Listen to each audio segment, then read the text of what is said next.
अतीक अहमद सपा से ही एमपी था तो उसे जेल से बाहर निकाला गया वोटिंग के लिए। सबको उम्मीद थी कि वो सपा की बात मानकर सरकार के पक्ष में वोट करेगा, लेकिन अतीक ने ऐसा नहीं किया। उसने सरकार के खिलाफ वोट कर दिया, जिससे नाराज होकर मुलायम सिंह यादव ने उसे समाजवादी पार्टी से निकाल दिया। फिर 2009 के लोकसभा चुनाव में वह अपना दल से प्रतापगढ़ सीट से चुनाव लड़ा, लेकिन हार गया। इसके बाद भी उसका खौफ कम नहीं हुआ था। इसकी बानगी देखने को मिलती है 2012 में यूपी में विधानसभा चुनाव होना था। अतीक जेल में था, इसीलिए सपा ने उसे टिकट देने से मना कर दिया। अतीक अपना दल से टिकट लेकर इलाहाबाद वेस्ट सीट से विधायक का प्रत्याशी बन गया। इस सीट से वो कभी 5 बार विधायक रह चुका था। उसे चुनाव प्रचार के लिए जमानत चाहिए थी। उसने हाई कोर्ट में जमानत के लिए याचिका दायर की, लेकिन उसके डर से हाई कोर्ट के 10 जजों ने सुनवाई से खुद को अलग कर लिया और 11वें जज ने जब सुनवाई की तो अतीक को जमानत दे दी। इस बार अतीक ने पूजा पाल के खिलाफ चुनाव लड़ा, लेकिन वो हार गया और यहीं से उसका पॉलिटिकल करियर खत्म हो गया।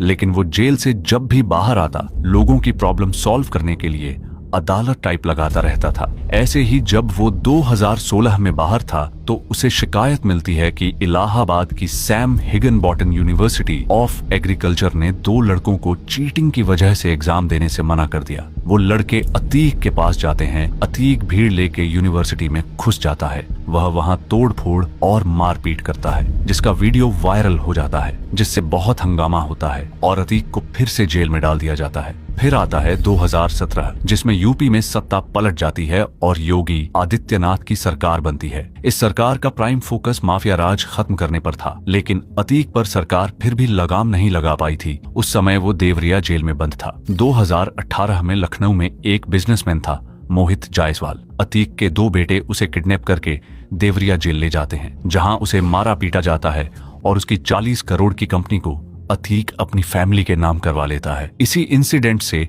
अतीक के सिस्टम में स्ट्रॉन्ग नेटवर्क का अंदाजा लगाया जा सकता है, क्योंकि ये काम बिना जेल प्रशासन की हेल्प के पॉसिबल ही नहीं था। इसके बाद 2019 में सुप्रीम कोर्ट ने अतीक को गुजरात की साबरमती जेल में शिफ्ट करवा दिया, लेकिन उसका सिंडिकेट अब उसकी पत्नी शाइस्ता परवीन चला रही थी। इधर 2022 तक सीबीआई ने राजूपाल हत्याकांड में अपनी जांच पूरी कर ली थी। इधर शाइस्ता परवीन को लगने लगा कि उनके परिवार का दबदबा कमजोर पड़ रहा है, तो उस खौफ को फिर से जिंदा रखने के लिए एक और कांड की साजिश रची। इस बार निशाने पर था उमेश पाल। 24 फरवरी 2023 को उमेश पाल जब वापस अपने घर लौट रहा था तो दिन दहाड़े उसके घर के पास 7 लोग उस पर बम और गोलियां चलाना शुरू कर देते हैं, जिसमें उमेश पाल और उसका गनमैन मारा जाता है। इस इंसिडेंट का वीडियो तेजी से पूरे देश में वायरल होने लगा।